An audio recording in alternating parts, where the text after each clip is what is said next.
Virgil Maxwell of Membrino County, Arizona, carried on the simple and honest tradition shared by the people who worked the land, a tradition that remains unchanged to this day. Help thy neighbor. There's still maybe about a half a dozen cows right up there in that chaparral. Got 3 or 4 calves with them. Get us a big snow tonight, lose them calves. Well, I might be able to find them still. No, you run this bunch on down and get your supper. I'll run them. Virgil's friends and neighbors would hardly be surprised that he received yet another call for help. But no one on earth could have guessed its strange origin or the miraculous means by which he would receive it. If I ain't come to church again... And aren't I ashamed making excuses to Pastor Maddox? Church wouldn't do you no harm, Virgil Maxwell. Her own mare wasn't right on her time. I'd be there right alongside both of you. In Prescott, many miles away, the second half of the Membrino County miracle was just beginning. Dennis Hargis! Dennis! It was the exact same dream you had before? Yeah, twice, just the same. Hey, I think I hear him. That's it. There's nobody out there. For adventurous 9-year-old Dennis Hargis, waiting for the ride to take him to camp was pure agony. And you're right in your own room and bed, but you're covered all over with snow? Yeah, and this big man on a horse kept calling my name, but I couldn't move. Hey, that's him. I gotta go. Bye. But neither his father nor mother could shake off the uneasy feeling over their son's upcoming trip. Ordinarily, camping groups arriving at the church facility would have been given a camp familiarization lecture. But the counselor wanted to get the boys settled in first.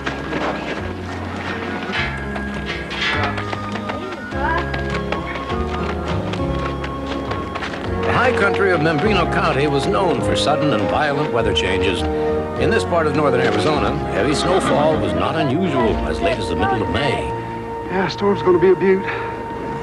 Virgil and his son often worked long hours together on the ranch, just as Virgil had as a boy with his own father. Another close father and son were Sheriff Bob Carr and his boy Jerry. As with Maxwell's son, Jerry enjoyed working with his dad.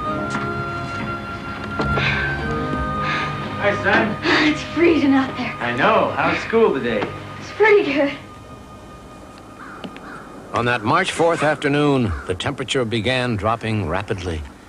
The storm was already moving in. Hey, check it out. It's snowing. Man, you can't even see the trees anymore. Oh, no. I left my wallet in the van. I gotta go get it. Well, you better put a parka on. It's cold out there. I'm just going over to the van and back.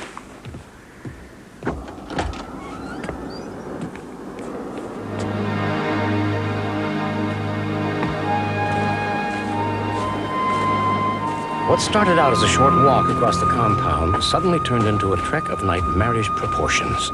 Within moments, 9-year-old Dennis Hargis, already unfamiliar with the layout of the campground, became hopelessly disoriented. All the immediate landmarks were hidden under a blanket of white powder and further obscured by the constantly falling snow.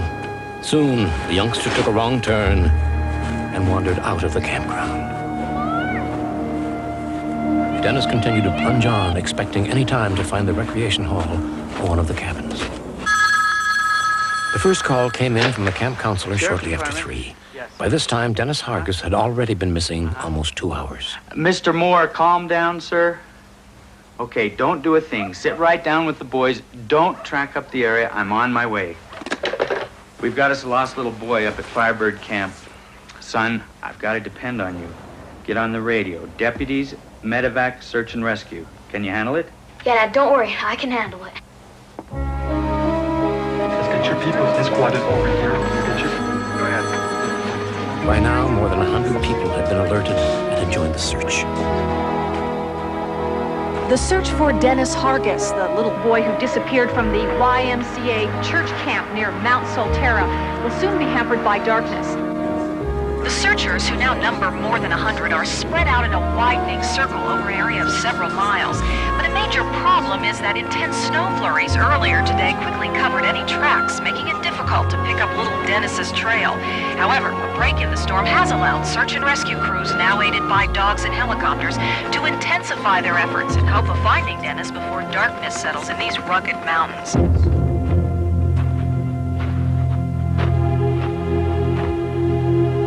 The boy had covered an incredible 6 miles before coming to an old drift fence.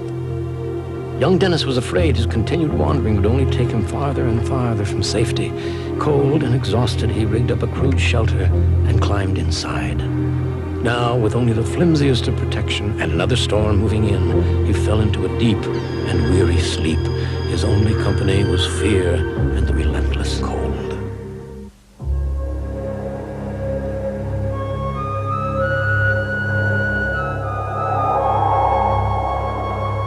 Soon the searchers numbered more than 200 and involved some 12 different state, county, and volunteer agencies. The media coverage had become national, and people across the nation were praying that the lost little boy would be found. Although they searched all day, the boy was not found. To complicate the search even more, weather reports called for another new heavy storm again that night.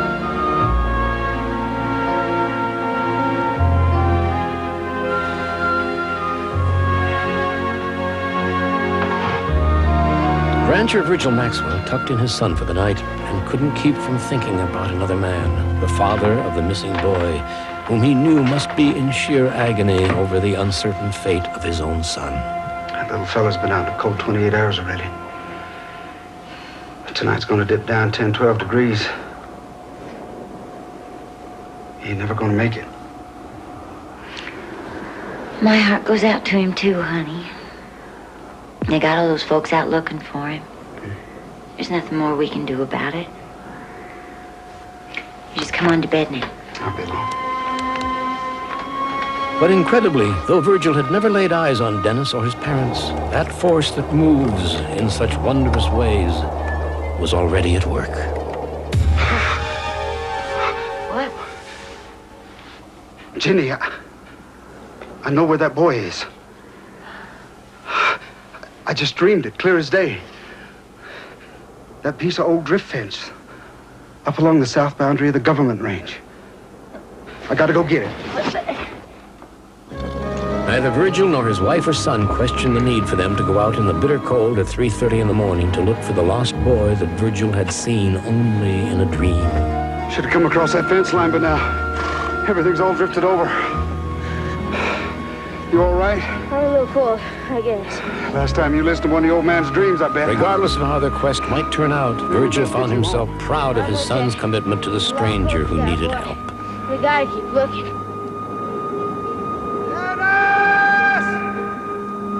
Come on now. Whoa! Whoa! I can get him, Pa. Get him, son. Be careful. That frozen sun, freaked out horse. What in heaven's name am I doing out here? Frustrated, tired, and full of doubt, Virgil nonetheless pushed forward, driven, impelled by the powerful vision of his unexpected dream.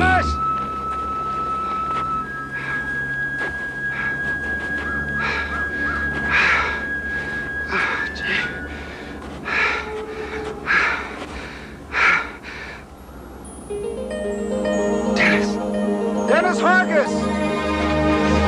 Dennis, come on, boy. Be alive. Come on. A powerful fate had unquestionably been at work, as the unexplained and miraculous dreams of two strangers forever linked together the destinies of Virgil Maxwell and Dennis Hargis. I was kind of, would wonder what would I have done without this guy coming and finding me.